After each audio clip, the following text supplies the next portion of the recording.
into the online broadcast network, AfterBuzz TV. Over 20 million weekly downloads in over 150 countries, and your #1 source for after-show entertainment.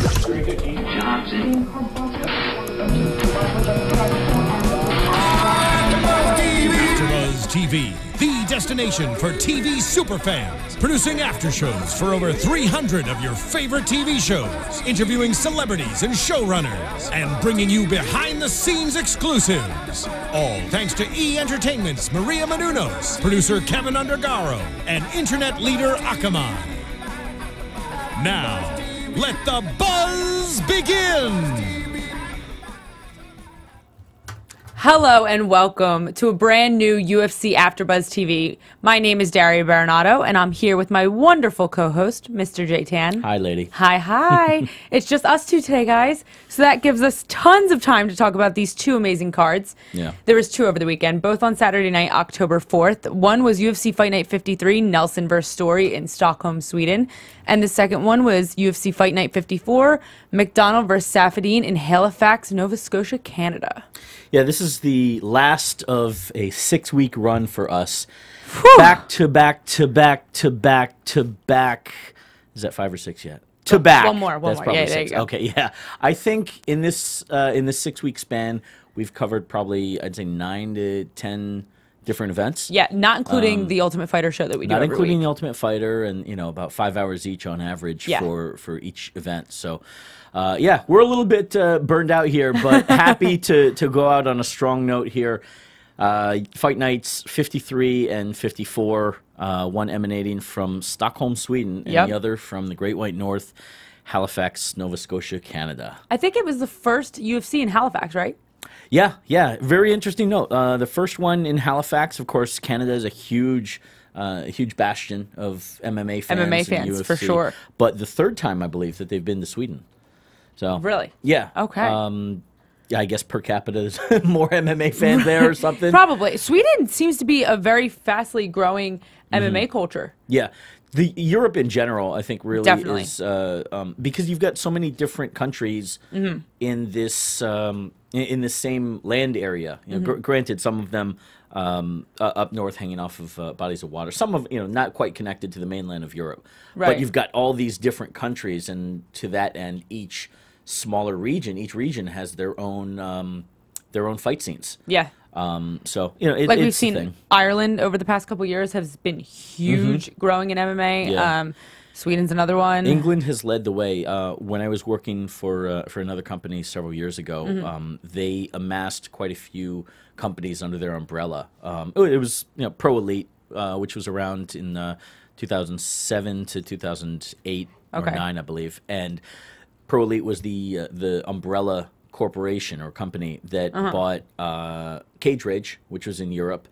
They had a deal with a Korean company called Spirit MC, 2 Hawaiian promotions that have been very popular, including the one that the Penn family ran, Rumble on the Rock. And so I went over to Cage Rage a couple of times and could see, and this was 2007, 2008. At that point, the fans were there. There were big names like Paul Daly was big there. Right, Tom Kong Watson, who's fighting the UFC now. Yep.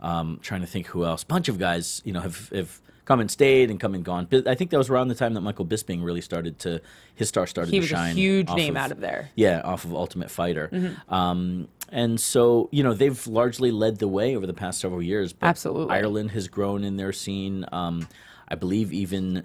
Well, the UFC's been to Germany a couple of times. There's a lot of German fighters coming out, and Finland. I was going to say Finland. Excuse me, Sweden, and even France. I'm not sure, actually, believe it or not, I'm not sure if MMA is legal in France yet. That's a good point. There are quite a number of great fighters coming out of France. Isn't it crazy that MMA is still illegal in New York City?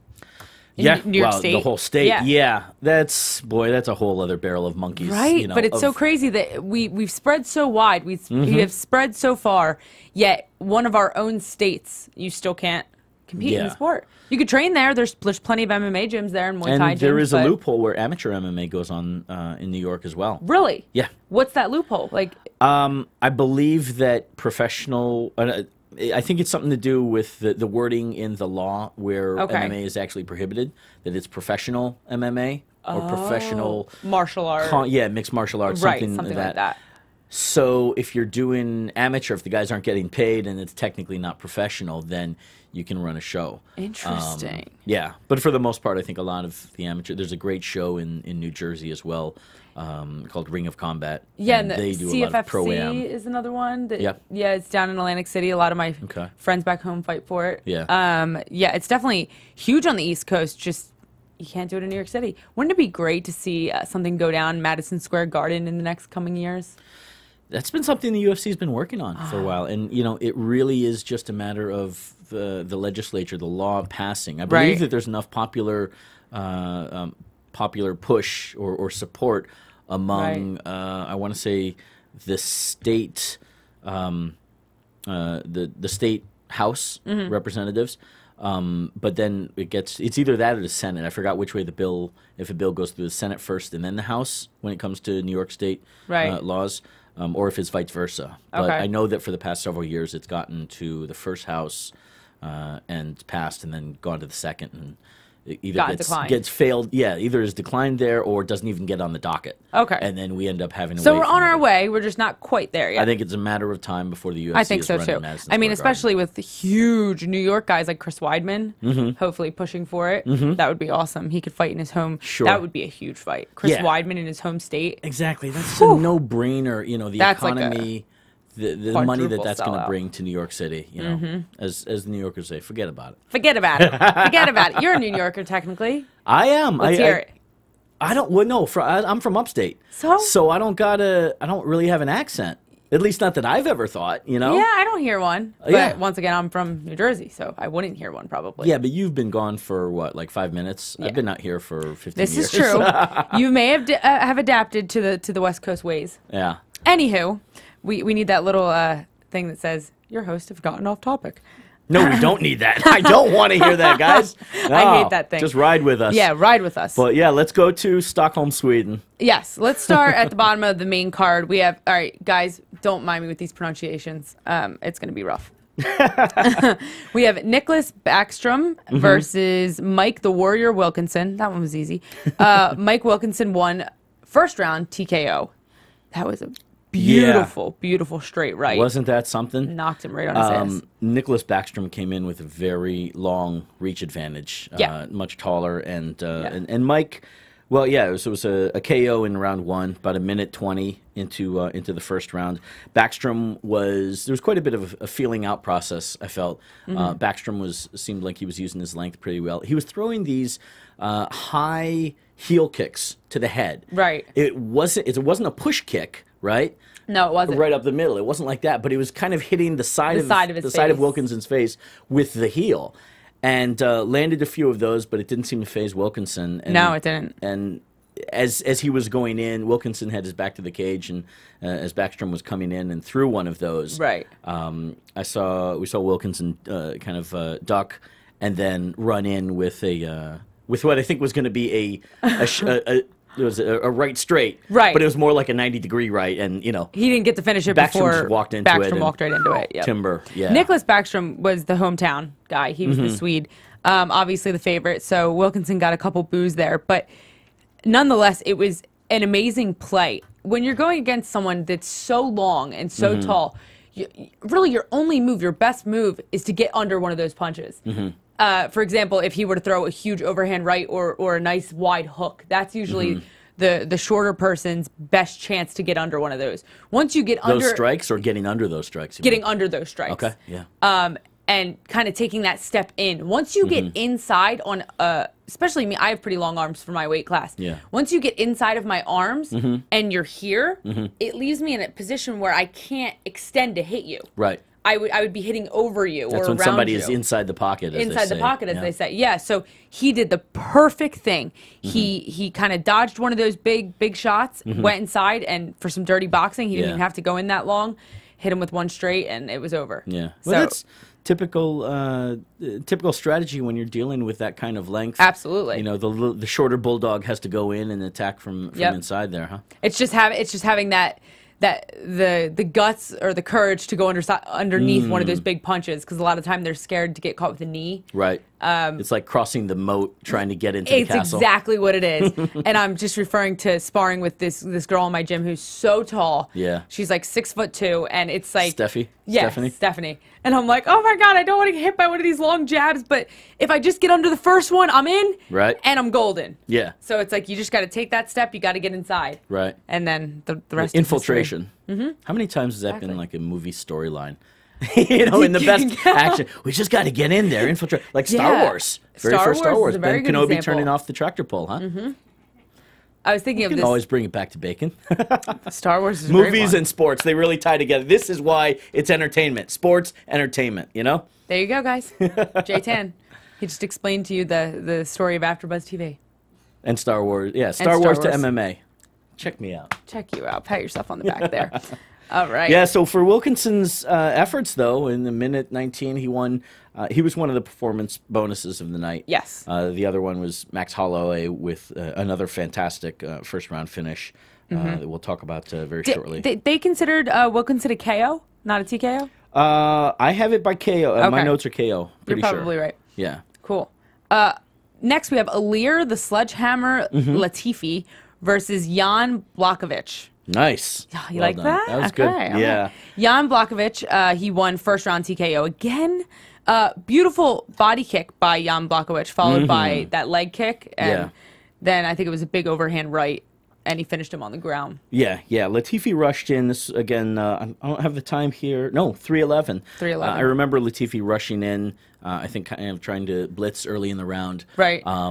But wasn't quite able to maximize and really get control of Blachowicz. Right. And again, that was also another kind of David and Goliath sized match, right? Yes. So Blachowicz then it was a bit of a feeling out process. Blachowicz just landed that left kick to the liver. Oof. Fiercely, and you could see Latifi. He doubled over immediately. Yeah, he was struggling to stay up, you know, but I mean the writing was on the wall, on his face and his body language, and so Blachowicz was able to turn that switch on. Exactly, take advantage of the situation. Yeah, pounced on him. Any great fighter, I should say, with that instinctual, gut feeling. As soon as they see, it's like seeing your prey weakened. You pounce, and you finish. Yep, and that's exactly what he did. He went for that. He had that kick. As soon as he doubled over, he was like, I got him. He smelled the blood, like you said. Went in there and finished it. Perfectly executed. Is an interesting case here as the UFC fighter. He was the one that took about a year ago, I believe, maybe a little more, year and a half, was a last-minute replacement to fight Gegard Mousasi. I'm trying to remember who exactly dropped out. He dropped out. Yeah, I want to say. I don't even want to guess. I'd have to look it up, frankly. But he was one of those guys that came in the very last minute. I want to say even like a 5-day notice or something. Wow. And went in and fought Mousasi. And really, it was one of those scenarios where he had nothing to lose. And unfortunately for him, got beat by Mousasi. I think Mousasi finished him in like the first or so. But when you're in a situation like that, very typically the UFC will give you a longer contract, because you've done them a favor. Really? Yeah. Okay. So he's gone on. After that, he won his next 2 matches. He's been pretty busy this year. Won his next 2 matches. Okay. And then came up against Blachowicz, who himself has had quite a bit of buzz in Europe. We talked about the different countries where MMA is coming up. Poland, we should have included them on the list. Definitely. They've got a rising scene there. There's a promotion called KSW. In which Blachowicz was their light heavyweight champ. Yeah, and he's got wins over guys like Houston Alexander, Sokoju, who was a hot name for a minute. Right around when the UFC bought Pride, they brought him in Sokoju, the African assassin, who finished I believe one of the Nogueira brothers and then Ricardo Arona back to back, which at the time were just those are some shocking names. Finishes. Yeah. And Mario Miranda, who himself fought in the UFC. So Blachowicz comes in. I believe now with this win, he's 19-3. But yeah, there was some buzz, at least in the European community about him. Okay. And this being his UFC debut. Hell of a debut. Definitely a nice debut. Good, also, start. he's on the main card as a debuter. I love seeing that. That's cool. Yeah. Ilir, I mean, what do we know about him? Well, as I said, he's a guy that had I want to say he's local. I believe lives in Sweden. Okay. And you know, is now 2-2 in the UFC. We'll see what happens with him. Okay. But I think it was just that strike that got him. He's one of those guys that can be overwhelmed. I think if you catch him and he's stunned, right. You know, he has a tough time kind of recuperating on that. You know, he is prone. Killer. Yeah, if he gets stunned, he is prone. And you know, as we saw with Masasi and of course with Blachowicz here, you know, when you smell blood in the water, there is that window where you can pounce on him. Right. You know? Definitely. So Either way, I think he'll be around for a little bit more still. Probably. Yeah. Someone who is so young but has been around for quite some time is next. Akira Kurasani Yep. versus Max Blessed Holloway. Max Holloway is 22 years old, guys. 22. That caught you off guard. I It saw caught a little me bit, so right? off guard. I'm like, oh my God. Yeah. It's definitely not his first UFC fight either. I mean, this guy is a killer. First round TKO by Max Holloway. He was against his back was against the cage, and he was in the middle of reversing it when he kneed Kurasani right in the face. Yeah. And then followed it with an amazing overhand right and finished with brutal ground and pound on the ground. I loved it. Loved it. Perfect execution, in my opinion. This is the kind of win that I'm like, okay, he had a drawing board. He put up what he wanted to do. He stepped in the cage and did exactly that. Yeah. Like, I didn't see any mistakes here. Yeah. Max, I'm listening to you. I'm kind of What are you jumping to looking my at over notes there? over here there. I'm hoping it's yep, it is definitely off camera, mostly off camera Look here. at that, Just so double sneaky. checking. But Max is a guy that's come in, you know, with a huge potential. That was his fourth win in a row in the UFC, and How many fights has he had in the UFC? his record is in the UFC. In the UFC, yeah. Sorry, 1, 2, 3, 4, 5, 6. Well, he goes back to UFC 143 in 2012. Okay. So he's been in the UFC since 2012. Yeah, February 2012, and I see 3 and 3. So he's been in the UFC 7 and since 3. he was like 20 years his old. UFC record right now is 7 and 3. Wow. And yeah, I feel like especially with this performance, you know, it's time to start having him face some top 10, lower level top 10 or 15 guys. Right. In the rankings. I agree. Yeah, there's a lot to be seen in the future. He's got a bright future. Max does. I see Max Holloway being like this breakout kid. I don't know why. There's something in his style, in his attitude. I love it. He's so young and youthful, but at the same time, he's technical and talented. And I just think in the next coming years, which he has plenty of, we're going to see him break out. I really think so. He's been fighting, let's see, a full record of 11 and 3 with his first fight in 2010. The guy's 22. What's the math on that real quickly? 4 years, 22, so he started 16. fighting when he was 18. 18. That's what I said. All right, we'll go with it then. Yeah, he was the other one that won the performance bonus on the for his finish. And, Right. Yeah, that was a sweet one. Him and Mike Wilkinson. Yeah. I have notes here. Darren Elkins. I remember we were talking in the trailer. Possibly the winner of Darren Elkins and Lucas Martin. Granted, I don't believe that they're ranked in the top 15, but I think that one of that winner would be probably makes A good one for Max Holloway. Yeah. Yeah, I agree. Yeah. My chair, I can tell my chair is dipping. You guys are gonna have to pardon me. Everybody on iTunes isn't gonna even know that, but if you guys watching out there in YouTube you were a low rider world, over there. You were sitting a little low. laying in the cut. Yes. Laying in the cut. Yeah. All right. Then we have Gunner Gunni Nelson and Rick the Horror Story. I was gunning for Gunner, guys. Pardon that pun, although it's unavoidable, right? It was completely intentional. You know, But unfortunately, he lost via split decision. which I didn't. Let's talk about that because please. those scores were pretty interesting. Again, the 10-point must system for casual fans here. You know, 5 rounds in a main event, 10-point must system. So your maximum, if you win every round, is going to be you're going to beat somebody 50 to 45 or even less. Right. Across the board here, the scores were 47-48 for that would have been for Gunner. 49-48 for Rick Story, and then 50-44, which is just an ass kicking by no matter how you define it, you know. I suppose that's somebody winning every round and then one round having a 10-8, which is just a massive domination where you've controlled the guy the whole time and come close to finishing him, at least once, twice, several times. Which we didn't see at all. Yeah, I didn't see that at all. I don't know who scored that 50-44. I'm sorry, but I disagree with whoever you are. That was ridiculous. I've seen quite a few 10-8 fights in my lifetime. Yeah, 10-8s happen. They happen, but I wouldn't by any means say that they're very common. And when they do happen, you're like, holy crap, that guy just got his ass kicked. When there's a 10-8 round, you know that there's a 10-8 round. Yes, there's no question about it. None of them were 10-8s at all. I scored it 50-49. I honestly also don't see how anybody scored it 47-48. Neither do I. For Gunner. But at any rate, my thoughts in general on the match were that it seemed pretty even. Story controlled he had cage control, to be sure.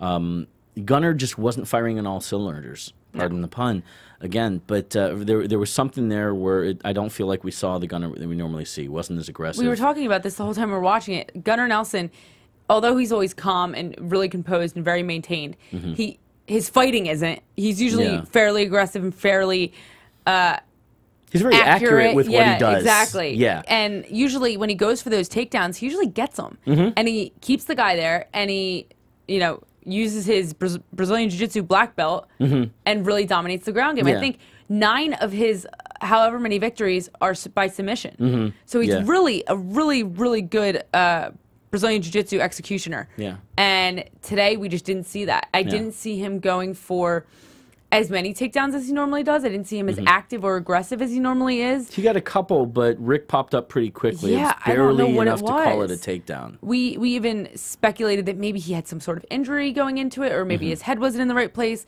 It just didn't seem like the Gunner Nelson that we're used to seeing. Yeah, yeah. It was Rick's night, and he didn't dominate to a strong extent, but I didn't think so either. It was definitely enough. Yeah, it was enough. It seemed pretty straightforward. He was more aggressive with his striking, mixing it up from the head to the body and back up.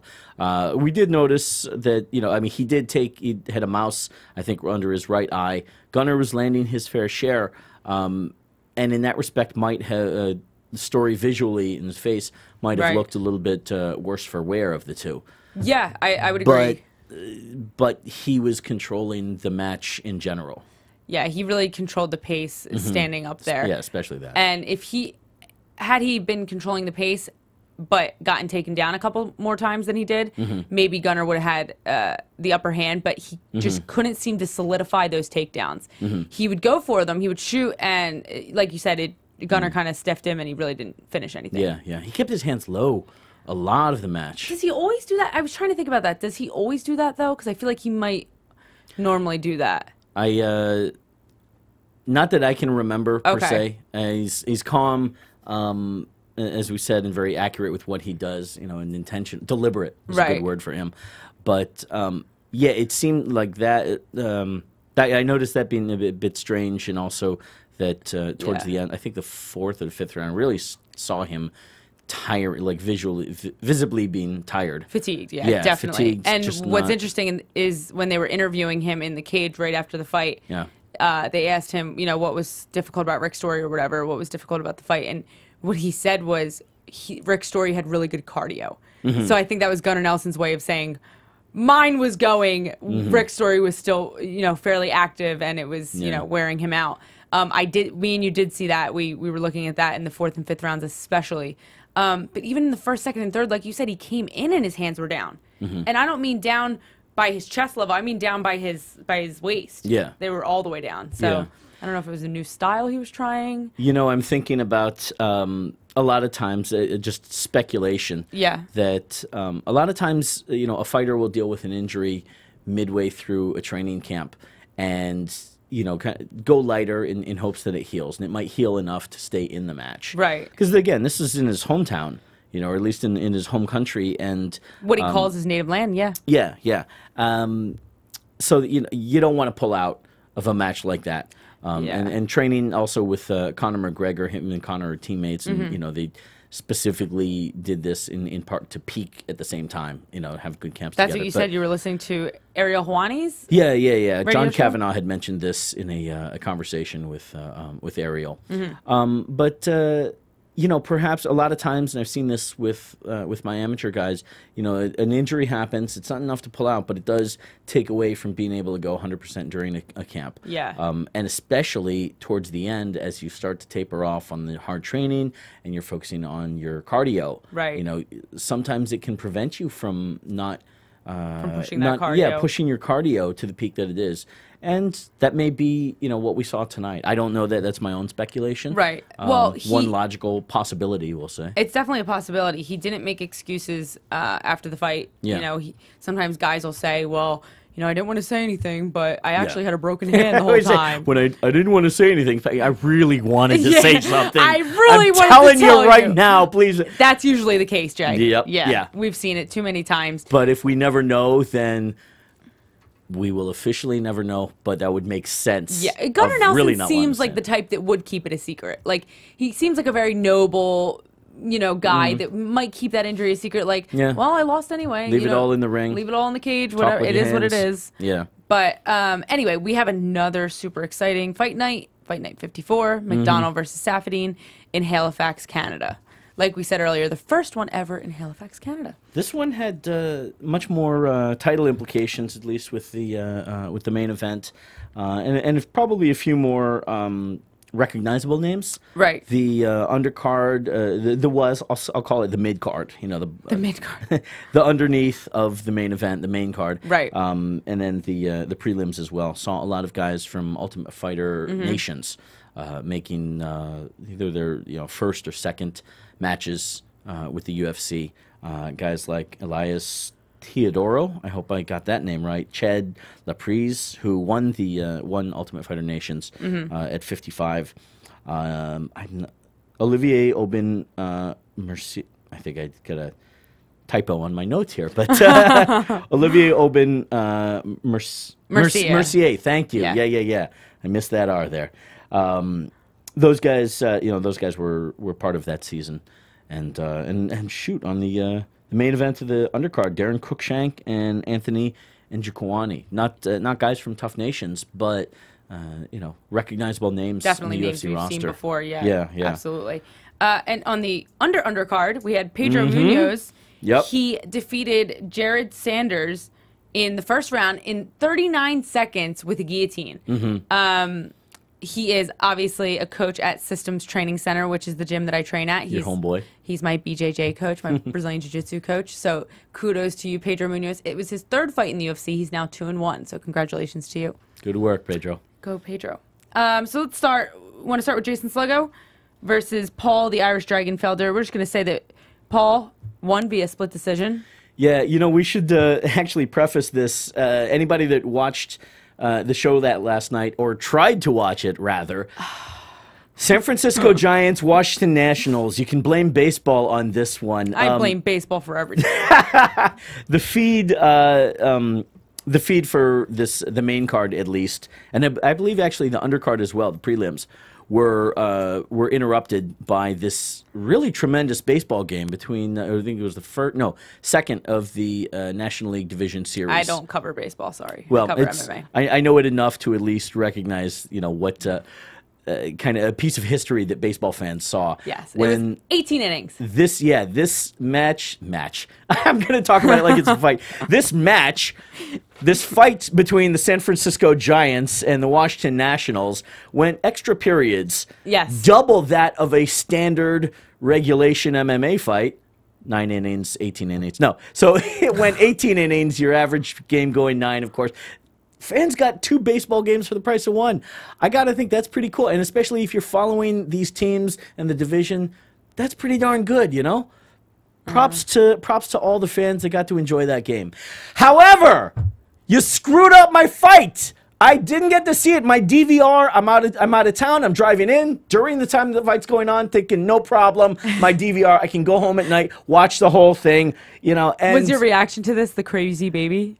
It's Is that what you wanted to? Please. I'm not. No, I'm not doing. No, it wasn't the Crazy Baby. Circa 2 episodes ago, guys, when Jay did Fighter. his Crazy Baby Ultimate Fighter show. Lisa Ellis, Crazy Baby, Crazy Baby Blanker Smash. Blanket, bloody blanket, Crazy Yeah, Baby, Crazy cake smash. Baby. To find out what Crazy that is. Baby Smasher, Bloody Blanket Scream. Oh, just stop. Yeah. It's worse. Worse than Somebody put a Chiron up on that one. But Peter yeah. Piper picked a pack of pickle peppers. Pickle peppers, yeah. So unfortunately, guys, you know, there was a certain part of the main card which we haven't gotten to see, and of course you didn't either. I'm happy to report, though, replays of the main card of Rory MacDonald and Tarec Saffiedine are going to be going on at Fox Sports 2, I believe, but check your local listings, maybe Fox Sports 1 as well. Monday, the 6th, tonight, actually, at 12 midnight. And 9 a.m. Monday morning. Wednesday at 8 p.m. and 4 a.m. for you maniacs. So that would be, I believe, Thursday morning, 4 a.m. And then Friday at 10:30 in the evening. I believe even on the weekend. So there is opportunities to see this. There's ways this card. to see it. Yeah. Throughout the week, and I'm going to be doing that. But. Yes, we saw some of it. We saw the top 2, and then we saw some of the prelims. Yeah. And the prelims were pretty good here. Especially, I encourage everyone to go check out that Darren Cruikshank and Anthony Njokuani match. Yes. That went back and forth, and a lot of good exchanges. Darren Cruikshank came out the winner by unanimous decision there, but that was a nice competitive match. Olivier Aubin Mercier, excuse me, versus Jake Lindsay, winning by Aubin-Mercier winning by submission with a sweet reverse triangle. Inverted. Hey? Yeah. Triangle choke. In with round 2. What I saw was a Kimura as well. I swear, he even said it after the fight. He had the reverse triangle, and he had the other arm in what looked like a Kimura. Yeah, he definitely had the 2-on-1 to begin the Kimura. Right. But Olivier Aubin-Mercier had Lindsay's arm in front of him as opposed to in back, and I just don't think he was necessarily in position to get it in back. Maybe he could have gone for that I don't think he was going to finish it with the Kimura, but I think it was a nice distraction, like you said, a distraction for that triangle choke. Kept that arm busy and got the choke. Yeah. That was beautiful. Gotta love the reverse triangle. Gotta love Inverted it. reverse. What was it, triangle? I forgot how Bruce Buffer said it, but he Yeah, had a fancy word for it. Inverted triangle choke round 2. There you go. Yeah. But that was a very sweet, sweet finish there. Let's see, and then Mitch Gagnon versus Roman Salazar. Mitch Gagnon won with a submission in the first. I believe this is part of the main card. Yeah. That it was a rear naked choke. That we'll all see tonight at midnight, hopefully. Yes. We'll all be up waiting. Yeah. And then Elias the Spartan Theodoro versus Bruno Santos. Yeah. Elias won via unanimous decision. 29-28 across the board. Here's what I thought between the two shows, it was very interesting. Well, I'll finish real quickly. Chad Lapese, who won Ultimate Fighter Nations, I believe, 2 seasons ago, over Yostenis Sedeno. Pardon me if I butchered that one. The Pink Panther, I like that. That's his name. Quite a nickname. Unanimous decision, 30-27 across the board. And then, you know, of the co-main event, Rafael Assuncao versus Brian Caraway. That was also unanimous decision. Yes. And that was, I believe that was 29-28 or 30-27? I think it was 29-28, but Okay. I'm not sure. You know, here's what's funny between these two shows is that in Stockholm, Sweden, you had, I'm going from the top, from the very bottom to the top. First two matches were round 1 TKO finishes, and I can only imagine that crowd must have been hot for that. You know? Right. Then you go on to 5 decision matches. That's a long night. Yeah, most of them unanimous decisions, aside from one, Katal Pendred, won by split decision. Hopefully that was an exciting one, you know. Not to say that they can't be exciting when going the distance. True, indeed. I mean, we've seen, it could have been gory, bloody, horrible battles that people would a love nice to cheer Stefan for. Bonner or something. Yeah, that's Bonner a very good Griffin. example, yep. Yeah, so and then you had a bunch of sweet finishes, first round finishes in the main card in Sweden, and then that 5 rounds. What I saw was a one-sided story, pardon the pun, between Gunner and Rick Story. So, well, you didn't expect a grand slam like last week, did you? I mean, That's that was true. just That's crazy. That's worth talking about. You had stars galore, and you had great competitive matches and finishes. Yes. You know, and what to me is still a really fun title match in Demetrius Johnson versus Chris Carriasso. It was one of those cards that it was great on paper, and it performed just like it looked on paper. It lived up to its name, or lived up to its hype, so to speak. Yeah. And these two fight nights, you know, were lesser level stars, and there was really only one, in my opinion, that, you know, had any significant title implications. Of course, Rory MacDonald and Tarec Saffiedine. But yeah, you know, it is what it is when you get these cards, you know, of guys that are not top 10 or top 15 ranked guys. They're going in there trying to make their bones, and you know. I like seeing that though, because they have. You need those as much as the others. And they have a lot to grow for. They have a lot to live for, and it's like they're really going in there trying. Sorry, guys. Trying to prove themselves rather than trying to maintain some sort of top position, like we see the top 10 or the top 15. They're in their growth. They're in their primal. Yeah. They're really trying to get to the top. They're working hard to impress. Definitely. Yeah, definitely. that's a Dressing fair to assessment. Gunner Nelson, though, I always love watching him, and he's, in my opinion, a top 15er. He's ranked number 12, so yeah. Yeah. Definitely a top guy. Yeah. So in Halifax here, though, the second card, chronologically speaking, Yes. you know, only within a few hours, you had the main card. Let's see, we had a couple of my notes are all over here, but a couple of finishes in the top of the undercard, and then 3 straight unanimous decisions here between Elias But then you had Theodoro. 3 straight TKOs. Well, That's you had true. a KO, a TKO, and a TKO. Yep. Yeah. And then you had this, well, we'll talk about the main and the co-main here, you know. Of course, Rafael Assuncao defeating Brian Caraway across the board, you know, in a decision that nobody really questioned, I don't think. No. Caraway impressed me quite a bit with his the grittiness, toughness. Like the guy really didn't go down. Really good dirty boxing. That's the first thing I saw. He was like the announcer was saying, he was pushing the fight forward the entire time.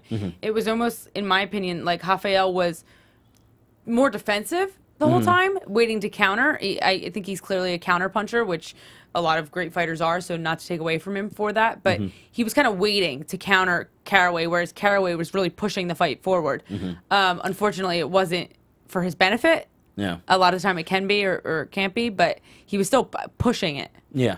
Clinching and pummeling, to me, seemed to be the story of this match between the two. Yeah, there was a lot of clinch work. Assuncao was looking for his shots. He would get underhooks, and the both of them were, you know, positioning to land knees. Assuncao's knees looked pretty tough. Yeah. On, and his leg Caraway. kicks? Yeah. The leg kicks. Amazing leg kicks. Yep, and landed a couple of headshots, kicks to Caraway's head, but Caraway just kept going. He did not drop, and that was very impressive too. But again, it was pretty academic, I felt, in terms of Assuncao's win. Yeah, definitely. It was a decisive win. Not brutal, but decisive. Right. Yeah. And then in the main event, Rory MacDonald versus Tarec Saffiedine. They got their finish in that one. Certainly the hometown hero won there. Well, relatively hometown. Canadian, at least. It was a good night for the Canadians. Yep. Saffiedine was opening up and really keeping Rory at bay with those leg kicks. Talk about, you know. more brutal leg kicks. Yeah. And, you know, I believe it wasn't until the third that Rory really started to check them at the advice of Faraz Sahabi, his cornerman. Yeah. Rory MacDonald did end up finishing Tarec Saffiedine in the third by TKO. What a drop there, huh? We finished, it was the, let's see here, drops him with a left, what I'm going to call a left upper hook. And then... it was one of those, like, shovel hooks, yeah. Yeah. Saffiedine dropped to the ground, and Rory finished up with a series of rights, just firing in his face there. Brutal ground and pound.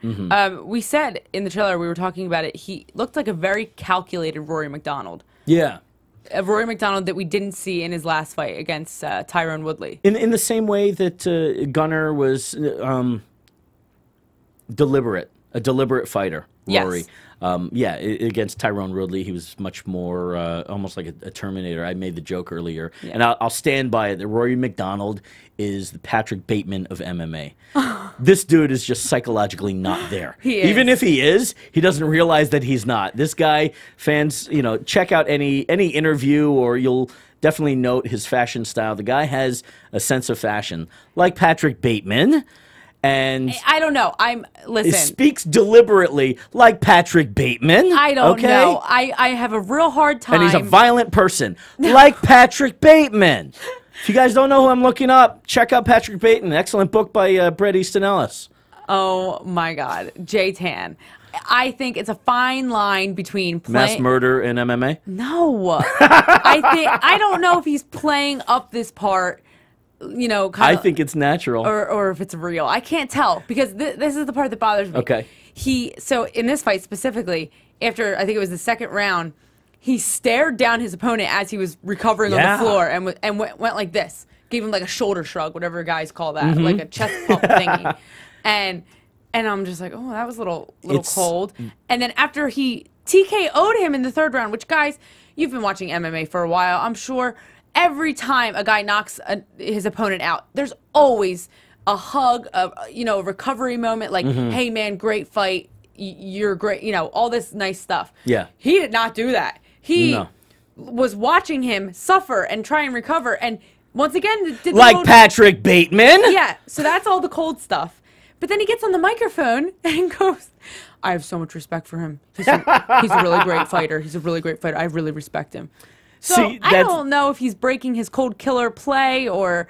I don't think it's a play. I think, you know, thank God there is MMA, because otherwise it very well could be that he would be the most well-dressed serial killer out there in the Great White North.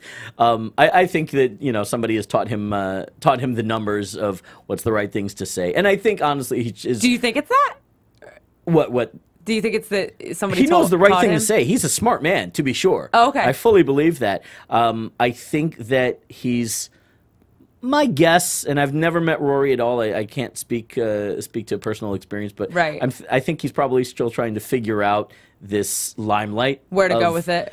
Yeah, and I don't think he's necessarily trying to create a character or anything like that. This is not a Chael Sonnen or a Conor McGregor. It's the antithesis of that, you know. You think it just comes natural? Yeah. That's just him in his natural mode, right? Which is a terrifying thing.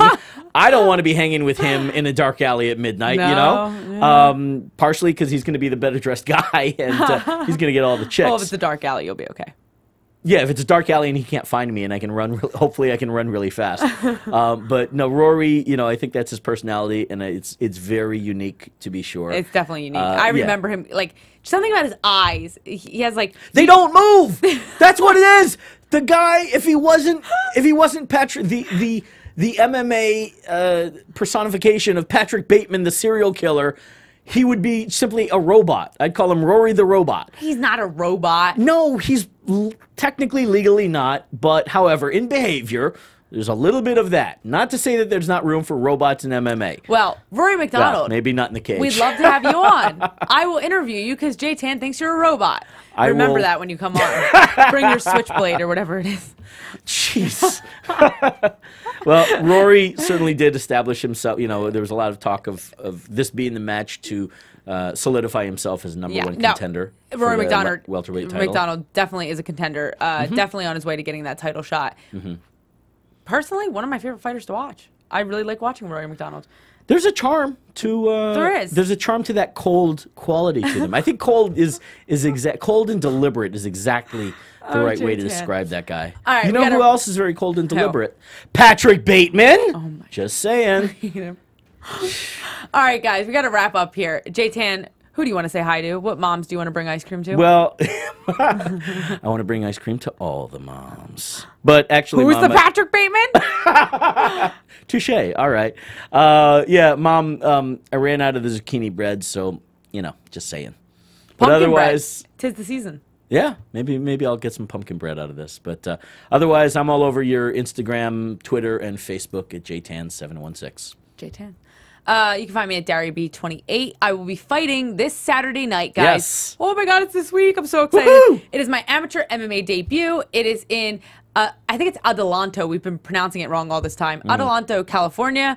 It's up by Bakersfield on the way to Vegas. California Fight League, right? California Fight League. Yep. I'm the Stadium. first fight. Maverick Stadium, 6 p.m. Get tickets from me. Go on my Facebook and find them. $20, guys. So cheap. I got 3 seats in my car. We're road tripping up there. Might be 4 if Georgie flakes out. Okay. There you go, and guys. everybody except Rory MacDonald is welcome into my car. Oh my God. Just saying.